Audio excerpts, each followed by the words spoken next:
Olá, seja bem-vindo ao programa Retratos. Hoje nós recebemos o fotógrafo Arthur Senra.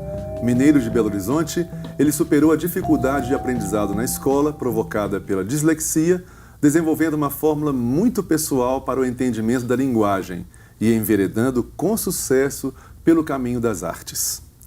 Arthur, é um prazer recebê-lo aqui no nosso programa Retratos. Prazer é todo meu, Wagner. Obrigado. Arthur, então vamos começar a conversa te apresentando um pouco melhor, né? Você é formado em cinema e em publicidade e propaganda, tem pós-graduação em fotografia e atuou como diretor de arte em várias agências de publicidade mineiras, antes de abrir o seu próprio estúdio de design e fotografia, que você batizou de Estúdio.618.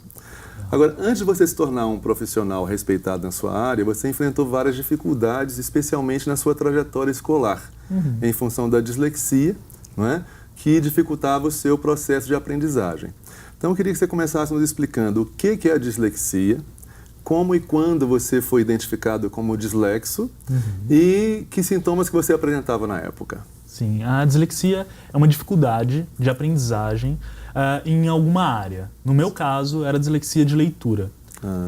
Era específica de leitura, então? Específica de leitura. Certo. Então, existia uma dificuldade com a relação com a linguagem, principalmente escrita. E isso no processo escolar é um dificultador, principalmente porque na época não se tinha esse diagnóstico tão fácil. Então, eu passei o período escolar inteiro tendo dificuldades em aprendizado, em copiar o texto do quadro, coisas simples de entendimento de letras e tudo.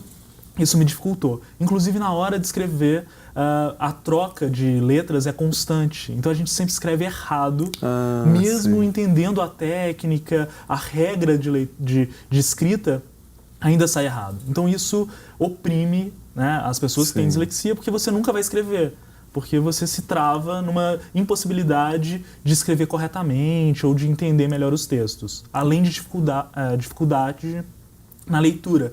Da dor de cabeça, cansaço, a gente não consegue focar tanto tempo em um livro, por exemplo. Isso causa alguma sonolência? Exato, esse dor processo? de cabeça e confusão também, porque você começa a ler um texto, as letras começam a embaralhar um pouquinho e tudo, isso é meio chato. E você já adiantou aí que na sua época de estudos, a dislexia não era uma doença muito conhecida, né? Inclusive o diagnóstico era um pouco mais difícil, né, de ser dado. E por conta desse desconhecimento, as pessoas também não entendiam que a sua dificuldade no processo de aprendizagem era uma questão médica e por ser uma questão médica deveria ser tratada de forma adequada. Sim. Né? Essa incompreensão, digamos assim, que gerou muito a sua dificuldade, né, de lidar com essa questão e de te trazendo algumas ansiedades e dificuldades outras também. Né? Então eu queria saber como que as pessoas te viam naquele momento, né? O que elas falavam de você, como que você reagia, como você se sentia, né, em relação a essa forma das pessoas te verem e como era a relação sua com seus professores e seus colegas, sendo dislexo. Sim. É engraçado porque tinha duas visões muito distintas, assim, porque tinham assuntos que eu me interessava e sabia, assim, de um nível absurdo. Então, se falava sobre história, ciência, sobre qualquer outro assunto, eu me dava muito bem. Mas na hora de fazer uma prova, de copiar um texto, ou escrever, ou me comunicar, né, de maneira escrita, eu tinha uma trava. Então, acho que o olhar das pessoas, eu me sentia às vezes como, nossa, eu sou muito bom em alguma coisa, ou eu devo ser um burro por completo, porque, eu não consigo copiar um negócio. Então, eu sofria esses dois níveis de entendimento do mundo. Sim. Né? E, como não tinha diagnóstico, eu nunca fui diagnosticado por um profissional. Porque eu não passei por esse processo de chegar e falar assim, olha, será que é dislexia, né? Vamos levar ele num psicólogo, vamos ver. Não, nunca teve esse processo. Foi autodiagnóstico, perceber todo esse processo e mesmo entendimento para sair disso também foi autoimposto, assim, entendendo essas dificuldades, forçando um pouco nesses desafios, ler mais, me forçar a ler, comprar muito livro, eu sou apaixonado hoje por livro, por leitura, então foi um pouco do processo. E qual foi o papel dos professores, das suas professoras, nesse processo de entendimento da sua situação? Totalmente isentos. Nunca, assim, na época... Achava que você era um desinteressado? Falou assim, esse menino não vai dar nada na vida, não. Eu acho que até deve ter surpreendido alguns professores. Aí você fala, olha só, ele deu certo. Quem diria, né? Eu acho que um pouco disso. E diante dessas dificuldades todas, você ainda chegou à faculdade, né? Fez os cursos todos que nós já dissemos que você concluiu aqui. Como é que você conseguiu, então, vencer essas dificuldades todas e chegar até a faculdade? O processo foi árduo, porque de repetência eu fui bastante assíduo, né? Mas... Foi campeão de repetência? Fui campeão de repetência, mas depois que você começa a se esforçar um pouco mais, entender que existe ali um sistemazinho, eu acho que eu fui regulando e falando, eu tenho que passar por esse processo. Na faculdade que foi o grande motor de mudança, assim, porque aí eu estava num lugar onde eu estava fazendo comunicação, mas o que eu estava fazendo era o que eu tinha escolhido, era o que eu queria dedicar à vida, então me deu um incentivo maior para me esforçar. E aí, antecipando um pouco isso, eu desenvolvi um método assim, para conseguir me livrar desses desafios todos, que foi trabalhar na minha força e não focar no esforço à dificuldade. Parece um pouco confuso, mas... Então vamos explicar. Vamos explicar, né? Como minha cabeça funciona de modo mais prático e mais matemático, eu comecei a olhar a linguagem como uma metodologia matemática, como um processo. Sim. Então, tem uma fórmula matemática, a linguagem. Você traduziu a linguagem pelos conceitos da matemática, pelos códigos da matemática. Exatamente. Então, quando eu escrevo, eu conto palavras, eu estruturo meus textos com estruturas mais visuais e mais matemáticas para eu conseguir entender e falar, agora eu consigo escrever, agora eu consigo passar aqui. Mas ainda erro pra caramba quando eu tô escrevendo, sempre tem que ficar me policiando assim, volto e falo, será que é isso mesmo? O dicionário sempre. Você falou até que o computador te ajudou muito nisso, porque tem os corretores, né? Do computador. Então, esses pequenos erros que você ainda comete, quando você joga o texto no computador, ele já começa a te ajudar também, né? Ele se tornou um parceiro. Total, assim. Eu não escrevo sem escrever no computador, assim. Tanto que eu escrevo pouco à mão.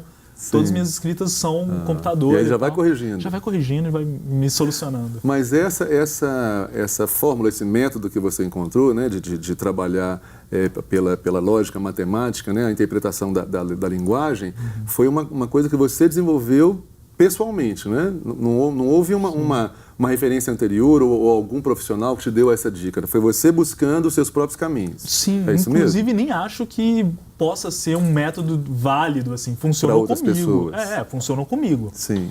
Se funcionar para outras pessoas, que bom, né? Mas para mim funcionou dessa forma. E o fato de você estar na faculdade, como isso aconteceu na faculdade, isso me leva a pensar numa impossibilidade de entender por que foi lá que tudo isso aconteceu. Na faculdade você começou a fazer esses cursos que você disse que te motivavam mais, né? Te estimulavam a desenvolver e até superar essa situação. Mas também eram cursos mais criativos, né? Assim, você trabalhava com publicidade, propaganda, trabalhava com cinema.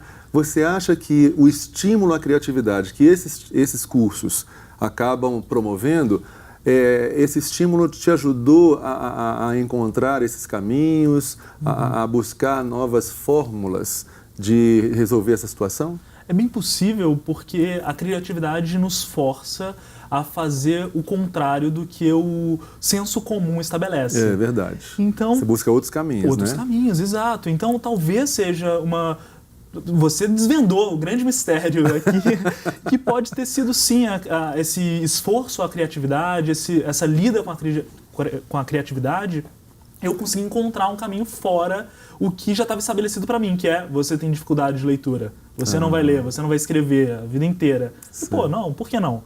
Você abriu novas portas aí, então. Exato. Por falar em criatividade, né? A sua primeira atividade profissional foi como diretor de arte em algumas agências de publicidade aqui de Minas, né?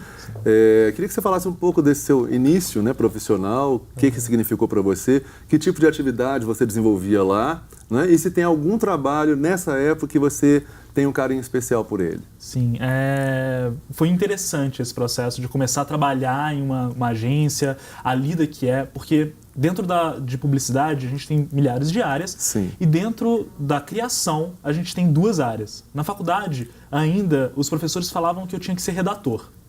Eu ganhei prêmios estudantis com redação, na época outdoor, hoje nem tem mais isso, mas ganhei alguns prêmios, mas escolhi a direção de arte como escolha. Então, eu era designer junto de uma dupla de criação numa agência. Sim, sim.